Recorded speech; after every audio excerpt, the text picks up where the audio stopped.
Right now, we're live in Pasadena, California, as fans and players rally ahead of Wednesday's Rose Bowl. And getting ready for one of the busiest nights of the year for local law enforcement, how they are preparing for New Year's celebrations. And later, a dog is thrown from a moving vehicle on Park Street with injuries so bad, one of its legs needed to be amputated. How a local company is now stepping up to help. Straight ahead.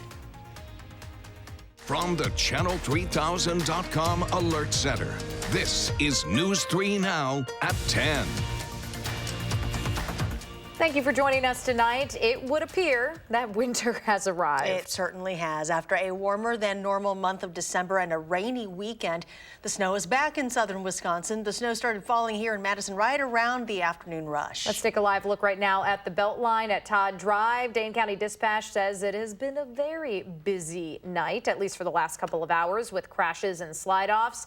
They were encouraging everyone to take it slow out there if you still have to get out on the roads. Let's go right over to meteorologist Dana Fulton with a look at that first alert forecast. And Dana, a lot of people wondering when this will end tonight. Thankfully, we only have to deal with it for a few more hours. That means by your morning commute, the snow won't be falling down. Right now, though, we do still have a winter weather advisory in effect for most of southern Wisconsin. Winter storm warnings in effect to the north. As we look at our high-resolution Doppler, you can see a nice strong band starting to sink further south, currently in the northern portion of Dane County, stretching into Sauk County, also into parts of Richland, Columbia, and Dodge counties. Everyone kind of dealing with the slight snow, and we will continue to see it fall up until about midnight. Visibility has been reduced significantly around the Dells since this afternoon, starting to see it drop a little bit for Madison and around Dane County. We will see blowing snow tomorrow morning, so visibility a concern yet again for the start of your New Year's Eve, but we'll take a closer look at what's ahead for New Year's Eve and New Year's Day in just a few minutes.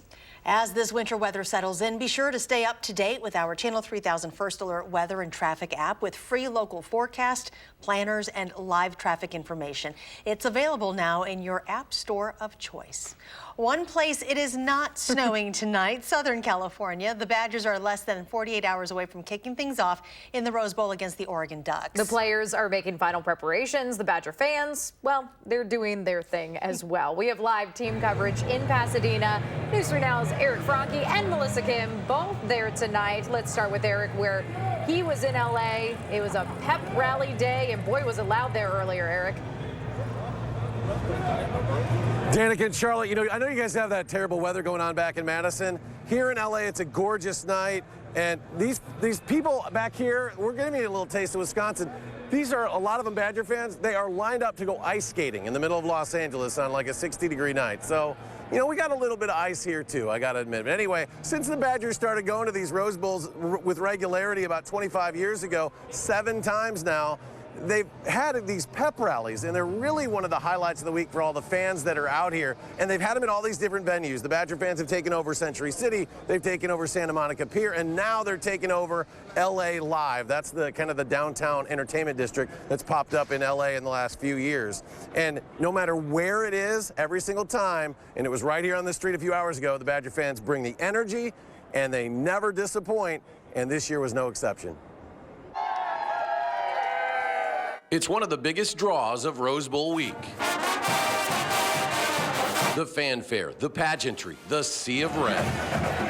From the cheerleaders to the video board highlight reels to Corey Pompey's first go-around directing the UW Marching Band at a Rose Bowl, the day would not disappoint. And the fans never get tired of it. They always keep coming, don't they? No, this place is the best.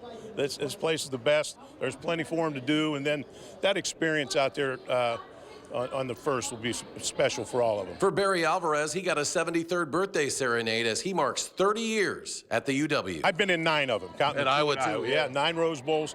I get just as excited coming this time as any of them. Some traveled a long way to get here. Others, like LA Chargers running back Melvin Gordon, came from just down the street. I need to be in the middle, getting pumped with them. I feel like I'm there now, you know? They'd love to see you. You got to go out there. I got to. I will, though. I will. We're going to get them fired up. Gordon telling the crowd he still bleeds Cardinal red for his Badgers and told the players to do what he couldn't do. In 2 tries, win in Pasadena. Still got pictures from us with James and all them boys. Man, it's just moments they'll never forget, but they'll really never forget it if they leave victorious. The venue, there's no other venue like this in sport. And to get back on that field and to experience it again, I'm just happy that our current players and coaches have a chance to experience it. A lot of people getting to experience Southern California and the Rose Bowl. Now tomorrow, another one of the big events that comes with Rose Bowl week, of course, the Tournament of Roses Parade. That's actually on Wednesday morning, but tomorrow we're going to have the story of a Wisconsin couple who are being honored at the Rose Bowl. They're from Richland County, and we'll tell you why they're being honored, but also they got to decorate the float they're going to be on. They're actually going to be traveling on this parade float on Wednesday morning. We'll have their story tomorrow, and a little bit later in sports tonight, of course, we haven't forgotten about the game itself. Less than 48 hours away to kick off now, the Oregon Ducks and your Wisconsin Badgers. And Melissa Kim will have the full report on what's happening between the white lines on the football field a little bit later in sports. Charlotte, Danica? All right, Eric Franke in LA for us tonight. Thanks, Eric. And be sure to stay with News 3 Now for the most complete Rose Bowl coverage. Eric Franke, Melissa Kim, and Kevin Lewis will be in California through Wednesday. Ahead of the Rose Bowl, Governor Evers started a friendly wager with Oregon Governor Kate Brown. He posted this photo to social media, betting a six-pack of spotted cow that the Badgers will take down the Ducks. She tweeted back that she happily accepts his challenge and wagered back a bottle of Oregon wine. Next at 10, President Donald Trump will hold a campaign rally in Wisconsin next month, and it is countering a Democratic presidential debate set for the same night. The president's campaign says the rally will be January 14th at the UW-Milwaukee Panther Arena. It is the same night that CNN and the Des Moines Register are sponsoring the first Democratic debate of 2020 at Drake University in Iowa. New tonight at 10, a high-ranking official has been taken into custody at Milwaukee's Mitchell International Airport following an ongoing undercover investigation. 39-year-old David Arnold was arrested at the airport yesterday. Hay was booked into the Winnebago County Jail on a charge of use of a computer to facilitate a child sex crime. The New York Times reports he worked under New York City's Department of Education. According to his LinkedIn page, he previously worked as a high school principal in Toma, as well as the Kettle Moraine School District. A former Jefferson County Sheriff's deputy is out on a $10,000 signature bond tonight. Janelle Garricky made an initial appearance in court today for allegedly breaking into homes of people attending funerals. The criminal complaint lists 7 residences, including the late Lake Mills fire captain Chris Truman's home, who was killed last New Year's Eve while helping a stranded driver on the Beltline. The West Virginia cadets and staff involved in a Nazi salute photo have all been fired. The photo surfaced earlier this month. West Virginia Governor Jim Justice announced that he has approved the recommended terminations. The photo is of the Division of Corrections and Rehabilitation Academy, class number 18. Governor Justice said in a statement that he condemns the actions in the, quote, strongest possible terms. Federal hate crimes charges were filed today against the suspect in a stabbing attack at a Hanukkah celebration north of New York City over the weekend. At a community gathering in Rockland County, New York, residents held up their cell phone flashlights as a show of unity for the victims of Saturday night stabbings. The suspect, 37-year-old Grafton Thomas, is being held without bail. He's charged with 5 federal hate crimes, 1 for each victim. City of Milwaukee crews are working to replace a 16-inch water main pipe that burst over the weekend. The city's Department of Public Works says that pipe that burst is 50 years old, and now they're looking into why and how it broke.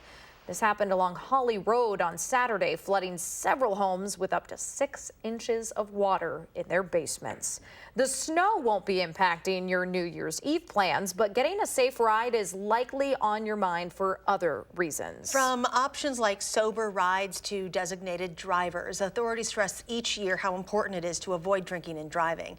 Madalyn O'Neill reports.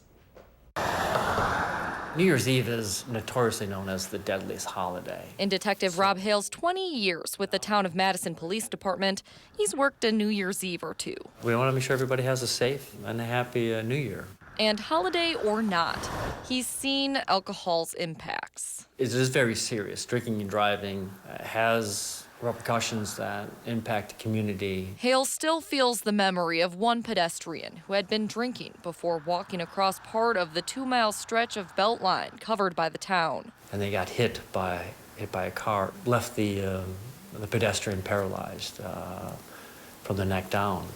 And that was because of drinking. And that one really sticks out. It sticks with him as others plan to ring in the new year. There's a lot of alcohol. There's celebration. People are happy. His suggestions: completely avoid the roads if you can, and don't drink if you'll be behind the wheel. Even if you're not going to drink, you got to be aware that there are other people out there that are not going to make that same sound decision, which is kind of unfortunate. You know, the best is always to stay home or go home early.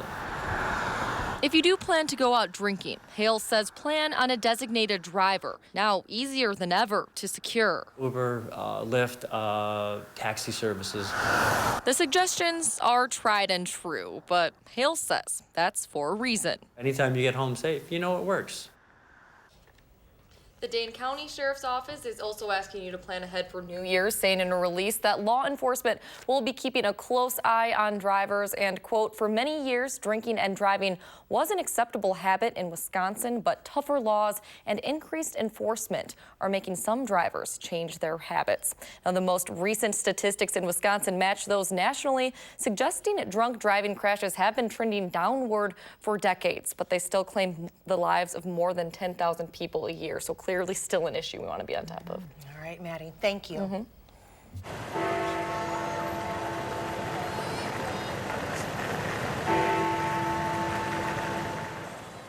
Well, that right there is Britain's Big Ben Tower ringing out for the first time today in more than 2 years. The clock rang in preparation for midnight celebrations on New Year's Eve in London. The giant bell atop Parliament's clock tower fell silent in August 2017 after a 4-year restoration work project began. Big Ben will not resume its normal duties until 2021, with this New Year's Eve being a special occasion. Well, still ahead tonight, when we can expect the snow to come to an end. But first, how a local business is offering its help to a young dog that was thrown from a moving car on Park Street. That story when we come back. For a forecast that keeps your family safe, watch First Alert Weather.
Dane County will begin work this spring on the first phase of a project to improve area lakes. Officials have finalized a $3.25 million contract to remove sediment between Lakes Monona and Waubesa. The county hopes to improve water flow, flood storage capacity, and fish and wildlife habitat in the Yahara Lakes. A 2-month-old puppy is recovering tonight after being thrown from a moving car on Park Street yesterday. A Good Samaritan found him. Donations have since supported his treatment, and as Amanda Quintana shows us, now a local business is lending a helping hand, or in this case, a paw. It might not look like it, but Kringle has had a rough few days, to say the least. But what began with him being thrown out of a moving car, having to have his leg amputated, has a happy ending. Once you see his eyes, it's hard to say no to him. Chad Berry wants to make sure of it. We have the resources to do it, so why not? The patients that visit Hanger Clinic in Monona are usually human, but Kringle could be their first dog patient. We've had a few animals come around, so we've had a few goats, a mule, and so once we heard this story with the puppy, it's like, let's do this. The clinic has offered to make Kringle a custom prosthetic leg for free. Once we find out what level of amputation it is, then we start our problem solving and go into, okay, what joints are left? How do we replicate what is now missing? It would be the final piece to many stepping up to help the puppy. The woman that found him, the donations to the Dane County Humane Society that allowed him to get surgery so quickly, his foster family, and eventually adoptive family. It's very heartwarming to see the outpouring of support for dogs like him, for all the animals coming in here, and because of community support, we're able to help in these emergency situations. For Barry, he's hoping all that kindness makes up for the cruelty. Be something good today. We did reach out to see if Madison police is investigating who might have thrown the puppy, but we're told they are not involved in this case. Once he's all healed, Kringle will be up for adoption. I have a feeling he'll get snatched up. That's exactly what I was thinking. I Very think quickly. a few in the newsroom already considering. So cute. Yeah. Thank you, Amanda. All right, check this close call out. This happened in Anchorage, Alaska. If you haven't seen this video, it's unbelievable. It happened on Christmas Day. A tow truck driver was preparing to pick up this disabled truck when an out-of-control SUV nearly hit him. And even though it happened in Alaska, it serves as a reminder for anyone driving in snowy or slick conditions. Let's just see it one more time as it whips around here. Unbelievably scary right there. I'm just going to say guardian angel right there. You got that right. Hopefully we won't need any of those people, hopefully driving slow and steady on those slick roads. Slow and steady right now because the roads are slick. We've already had a few accidents on the Beltline and on the interstate tonight. So if you are heading out tonight at all, of course, just take it a little slow. I know we have a few third shift workers that always like to check in what the forecast is before they head on out. We still have an alert day in for tonight as the snow is going to continue. That purple is the winter weather advisory in effect. To the north, a winter storm warning as our snow just continues to accumulate. It's also very windy outside, so our visibility has been reduced significantly for areas where the snow is coming down and where that blowing snow is still coming on through. With our high-resolution Doppler gives us a really close look at what's actually falling on the ground. We have this band passing right now, starting to see a little heavier snowfall around the Madison area. A little bit of a break for the Dells where they're seeing some flurries right now, but that snow is going to continue to sink further southeast, and as it carries on down, our accumulation totals are going to climb over the next few hours. A little closer look at Janesville right now, where we are seeing some flurries, and just outside of Stoughton, it does look like some lighter snow starting to pick up a bit. The southern edge of the state, anywhere from 1 to 3 inches with lesser amounts along the state line. North of Madison, we'll see higher totals, 3 to 6 inches likely around the Dells, and the highest amounts well to the north, 6 to 8 inches possible closer to Green Bay. So have the scraper on hand tomorrow morning. Probably not going to have to scrape off too much ice, but an extra minute or two to make sure you can brush the car off really quickly before you hit the road with that snow, because blowing snow is still going to be an issue tomorrow morning, even after it tapers off after midnight. So right now at 10 o'clock, we still have the cloudy skies, still have the light snow. After midnight, the snow starts to taper off. That gives us a few hours to get the roads all cleared up and salted. That's the good news before your morning commute. We start the day off mostly cloudy for New Year's Eve, and then throughout the afternoon, we gradually become partly sunny. Get a little sunshine later in the day. Temperatures around 4 o'clock just before sunset are near freezing.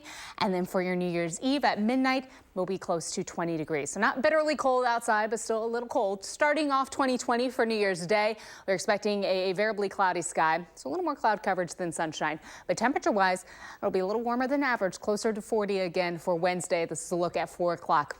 Usually when we see our afternoon's highs start to pick on up. Temperatures tomorrow for New Year's Eve near 32 for those afternoon highs. Breezy outside and cold. Wind speeds anywhere from 10 to 20 miles per hour. So that blowing snow is still going to be a concern after they clear off the roads. The possibility on those rural routes especially for the snow to blow back on in. So just be careful. Plan a little extra time early in the morning especially, but even in the afternoon tomorrow for your New Year's Eve. Temperatures in the low 30s for New Year's Eve, New Year's Day. That variably cloudy sky still very breezy. And temps steadily warming on up towards the end of the week. We're in the 40s for Thursday and Friday, so that rain event developing Thursday night, just going to be rain since temperatures will stay above freezing. By the weekend, we'll start to cool back down again. Another opportunity for some light flurries Saturday night and Sunday. And next week, it does seem likely that our temperatures will fall quite a bit below average. We'll be back in the mid to low 20s for our afternoon highs heading into next week. So a little mild stretch, though, for the first half of the week for 2020. We can never be normal for a longer period of time. What is normal? Can we? I know. It keeps things fun and interesting. Keeps everyone on their toes. They got to pay attention. All right. All right, thanks, Dana. We are less than 48 hours away from the Rose Bowl. We'll talk to the players ahead of the big matchup next in sports.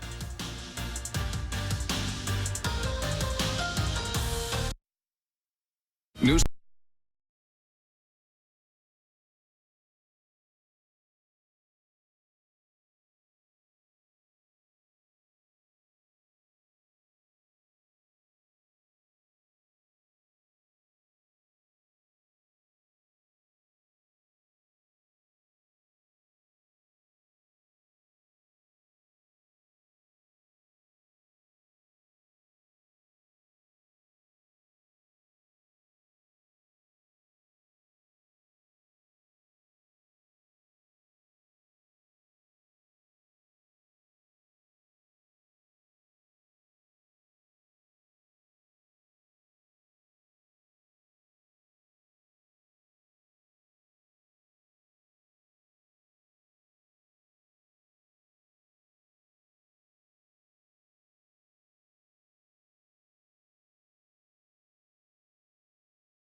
Welcome back to downtown Los Angeles. We're right across the street from the Badgers team hotel, and the players with the night off, we've actually seen them walking around enjoying the weather with their families. Now, the Rose Bowl is such an iconic tradition for so many families, but especially if you're part of Barry Alvarez's family tree. You kind of don't have a choice there, because for this family, not to steal a line from the SEC, it just means more. Just ask Jake Ferguson. He grew up watching it, didn't just grow up watching it, rather. He actually got to experience it in person. So what advice is Grandpa Barry giving him? Yeah, he's been sliding me some secrets and stuff at family dinners, but I can't disclose that information right now. It's already pretty big that we're here in the first place. Wisconsin has a lot of tradition in the Rose Bowl game, and I think just getting back to the way Wisconsin plays football and just that typical Wisconsin ball will be really nice, and just this opportunity is really all we ask for. I need to find those family secrets. Now for some other guys from Wisconsin, they grew up just dreaming of wearing the Badgers uniform and playing under the lights at Camp Randall. The Chanel brothers from Grantsburg told me earlier today that getting to play in a Rose Bowl and representing their town of 1,300 people, well, they just could not be more proud. Coming from a small town, you know, we never thought we'd be here. You know, we never even thought we'd get a college offer after our sophomore year. We didn't really know what to expect, but you know, coming into the granddaddy of them all of the Rose Bowl, it's unreal. And being here with my brother, someone I looked up to all my life, I couldn't be more thankful than that, and you got to thank God for it too. Looking ahead to tomorrow, not too much going on. It is the day before game day after all. Now back in we're still keeping track of everything going on in the Midwest, of course. Giannis back with the Bucks as they take on the Bulls tonight at the United Center. And also back with the team, Eric Bledsoe, after working out a little right knee injury for a little while. And he came back with some fire. He throws up an alley-oop to Giannis. Giannis throws it down. The Bucks off to a quick 8-0 start. Then later, Bledsoe with the ball again, going off the glass this time. He had 15 points in his return with the team. And of course, can't forget about the Greek Freak doing what he does best, throwing down a dunk. And bro Thanasis on the sideline being like, yo, that's my bro. That was awesome. Anyways, the Bucks win 123-102, the final score. And back here in Los Angeles, we'll, of course, wrap up the final day thoughts tomorrow before game day. Reporting live from downtown Los Angeles, I'm Melissa Kim, News 3 Now Sports. We'll be right back.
Light snow still coming down right now. We're going to continue to see that snow up until about midnight.